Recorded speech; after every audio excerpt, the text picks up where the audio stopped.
ચલો ગાઈસ, સોમનાથ કિચનમાં આપ સૌનું હાર્દિક સ્વાગત છે। તો આજે આપણે બનાવવાના છે પુડલા। તો એના માટે મેં લોટ પહેલાં દોઈ રાખ્યો છે અડધી કલાક પહેલાં। હવે આપણે જોશે એ પ્રમાણે પાણી નાખશું, પણ મેં લોટ દોઈને રાખી દીધો છે એટલે આપણા પુડલા એકદમ સોફ્ટ ને એકદમ સરસ થાય। એના માટે મેં અહીંયા હિંગ નાખી છે 1 ચમચી, અને અડધી ચમચી ધાણા જીરું, અડધી ચમચી હળદર, 1 ચમચી નિમક, સ્વાદ અનુસાર તમે નાખી શકો છો। અહીંયા મેં આ મેથીની સુકવણી છે એ ધોઈને રાખી છે, અને એ આપણે મેથી નાખી દઈશું। સુકવણી ધોઈ છે એટલે કાળી પડી ગઈ। ધાણા ભાજી છે, આ છે આદુ મરચાંની પેસ્ટ,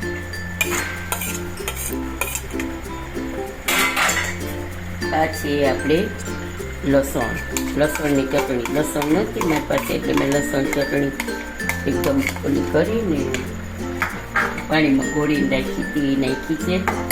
અને અહીંયા છે આપણે ટમેટા અને ડુંગળીની ગ્રેવી કરી છે, અધકચરા ગ્રેવી, સાવ નહીં, અધકચરા મિક્સરમાં જારમાં પીસી લીધા છે। એકદમ ગ્રેવી નથી કરવાની, કે આપણને પુડલા ખાવ ને તો એમાં તમને સેજ કટકી આવે તો મજા આવશે।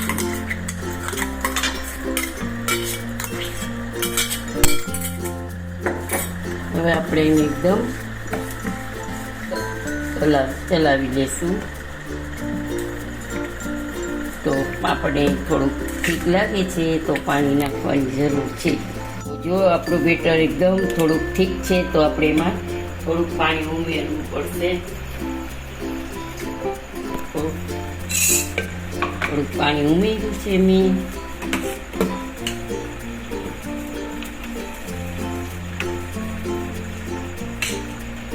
ચલો ગાઈસ, જો આપણે આટલું બેટર પતલું રાખવાનું છે, અને અહીંયા મેં તવો તપવા મૂકી દીધો છે। તો તવો આપણો તપી ગયો છે ઓલમોસ્ટ। તો આપણે થોડુંક ઓઇલ લગાવી લઈશું। અને આ નોનસ્ટિક છે, નોનસ્ટિક ન હોય તો લોખંડની તવામાં આપણા પુડલા તો સરસ જ ઉતરે।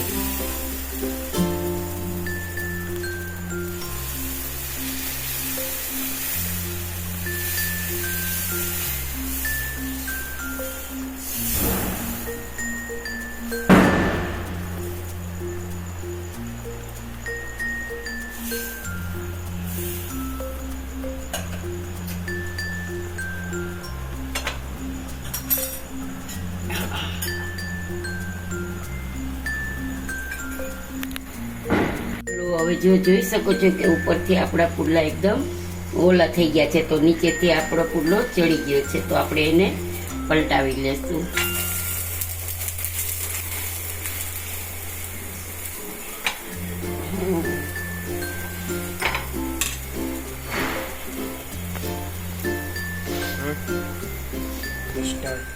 જો ગાઈસ, આપણો પુડલો બીજી બાજુથી એકદમ ચડી ગયો છે, તો હવે આપણે એને ડીશમાં લઈ લઈશું। એવી રીતે જ આપણે બીજો પુડલો મૂકી દઈશું।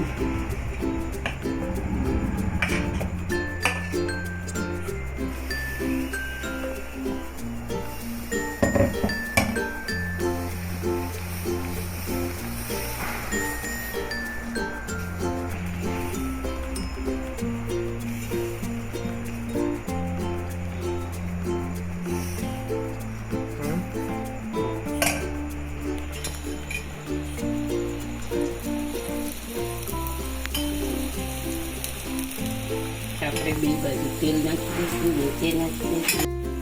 બધી બાજુ આપણે તેલ નાખી દીધું છે, ઉપર પણ રાખી દીધું છે, નીચે પણ નાખી દીધું છે, અને ગેસની ફ્લેમ હાઈ છે। તો હવે આપણો પુડલો હમણાં બીજો પણ થઈ જશે।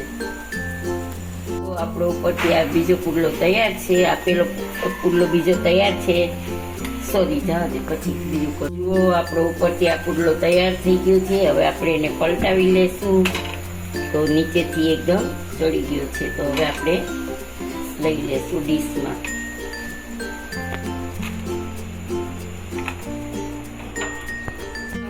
ગાઈઝ આજની રેસીપી પુડલાની આપણે તૈયાર થઈ ગઈ છે સર્વ કરવા માટે. તો આજનો વેજીટેબલ પુડલાનો તમને વિડીયો કેવો લાગ્યો તે જણાવજો. સબસ્ક્રાઈબ કરજો, લાઈક કરજો, શેર કરજો. અને જો મારો વિડીયો તમને સારો લાગ્યો હોય તો કમેન્ટ બોક્સમાં જરૂરથી જણાવજો કે કેવો લાગ્યો. જય શ્રી કૃષ્ણ.